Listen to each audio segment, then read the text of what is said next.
पश्चिम Asia में मचे हुए घमासान के बीच कुल दो ही मुद्दे हैं जिन पर ईरान अमेरिका के बीच बात नहीं बन पा रही है। एक मसला है परमाणु हथियार और दूसरा मसला है स्ट्रेट ऑफ हॉर्मुज।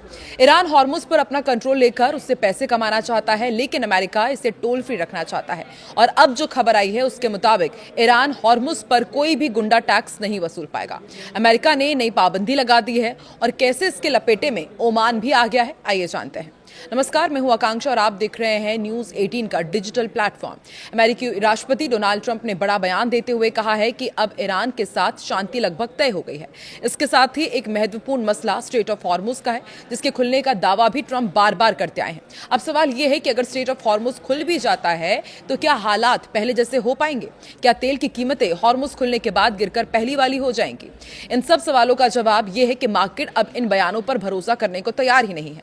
पिछले 3 महीनों में कई बार ट्रंप ने शांति की घोषणा की, लेकिन हर बार उम्मीद टूट गई। ऐसे में अब इन्वेस्टर्स उन बातों पर भरोसा नहीं कर रहे हैं जो ट्रंप कहते हैं।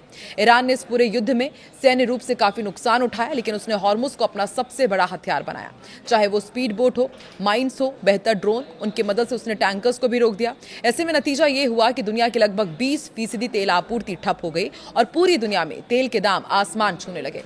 इस वक्त हर किसी की नजर इसी पर है कि हॉर्मुज खुल जाए, लेकिन अगर हॉर्मुज सचमुच खुल गया तो भी राहत इतनी आसानी से मिलने वाली नहीं है। ये तो लगभग तय ही है कि तेल की कीमतें युद्ध के पहले स्तर पर इस साल वापस आने वाली है नहीं।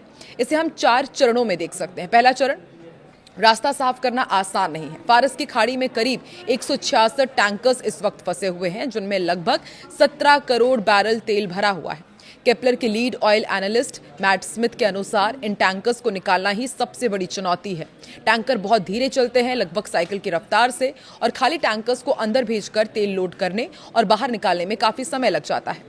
केपलर की सीनियर एनालिस्ट विक्टोरिया ग्रेबेन वोगार का भी अनुमान है कि पूरी क्षमता पर टैंकर आवागमन शुरू होने में 2 से 3 महीने लग सकते हैं। दूसरा चरण है स्टॉक खाली करना। यह भी महत्वपूर्ण बात है कि जब टैंकर अंदर आएंगे तो पहले भरे पड़े भंडार से तेल लेंगे। क्योंकि उत्पादकों के पास तेल रखने की कोई जगह नहीं बची थी, इसलिए भंडार भरे हुए हैं। अच्छी बात यह है कि रिफाइनरीज ने स्टोरेज को पूरी तरह नहीं भरा, जिससे कुछ समय जरूर बचेगा। ज्यादा भरे भंडार उत्पादन बढ़ाने में देरी जरूर करेंगे। हॉर्मुज में 4 चरणों में सामान्य हो पाएंगे हालात। तीसरा चरण जो है वो भी आपको बताते हैं कि उत्पादन फिर से शुरू करना पड़ेगा। मिडिल ईस्ट के ज्यादातर तेल कुओं को युद्ध के दौरान बंद कर दिया गया। इन्हें फिर से चालू करना बिजली का स्विच घुमाने जितना आसान नहीं है। इसमें गंभीर इंजीनियरिंग, भौतिकी और कई हफ्तों का समय लगता है। कुओं में पानी और गैस का दबाव संतुलित करना पड़ता है, वरना रिजर्वॉयर ढह भी सकता है और फिर से ड्रिलिंग करनी पड़ेगी। चूंकि इस क्षेत्र के कुएं बड़े और एक दूसरे के करीब हैं, इसलिए कई कंपनियों और देशों के साथ मिलकर के इसे काम करना होता है, और यदि दबाव में कोई गड़बड़ी हुई तो पूरा सिस्टम प्रभावित हो जाएगा। चौथा चरण मरम्मत के काम का होगा। युद्ध में कई रिफाइनरीज, नेचुरल गैस प्लांट और ऑयल रिफाइनरीज को काफी नुकसान पहुंचा है, जिनमें से कुछ की मरम्मत में सालों लग सकते हैं। आंकड़े देखे जाए तो कुल मिलाकर मिडिल ईस्ट में करीब 1.25 करोड़ बैरल कच्चा तेल और 30 लाख बैरल रिफाइंड तेल का उत्पादन बंद पड़ा हुआ है। सऊदी अरब और इराक में से दोबारा चालू करना आसान काम नहीं है।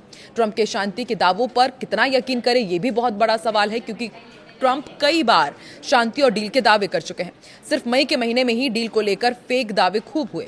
18 अप्रैल को ईरान ने हॉर्मुज खोलने पर सहमति जताई थी, लेकिन कुछ ही घंटों बाद उसने अमेरिका इजराइल पर समझौता तोड़ने का आरोप लगाकर फिर गोलीबारी शुरू कर दी। इसके बाद देखा गया कि ईरान वाकई हॉर्मुज का नियंत्रण छोड़ने को तैयार है या नहीं। तो क्या ईरान जहाजों से टोल वसूलना बंद कर देगा? सवाल ये भी बड़ा है, क्योंकि अमेरिका ईरान तेल पर ब्लॉकेड कब हटाएगा? बीमा कंपनियों ने समुद्री बीमा के दाम हजारों % बढ़ा दिए हैं। जहाज मालिक अभी भी जोखिम लेने को तैयार नहीं दिख रहे हैं, और ईरान ने पहले ही साफ कर दिया है कि वो जहाजों की संख्या युद्ध से पहले जितनी थी उतनी तो कर देगा, लेकिन फ्री शिपिंग जैसी पुरानी स्थिति अब नहीं लौटेगी। फार्स न्यूज एजेंसी ने लिखा है कि ये बिल्कुल भी फ्री नहीं है, और तेल और गैस की कीमतें अभी ब्रेंट क्रूड $100 प्रति आसपास है।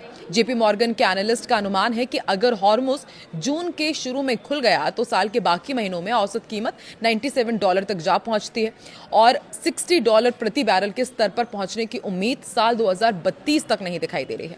पेट्रोल $3 प्रति गैलन तक आने के लिए ब्रेंट को $60 के आसपास होना जरूरी है। कुल मिलाकर डोनाल्ड ट्रंप शांति का ऐलान तो कर रहे हैं, लेकिन हकीकत काफी जटिल है। ईरान अपनी रणनीतिक ताकत पूरी तरह छोड़ने को तैयार नहीं दिख रहा है।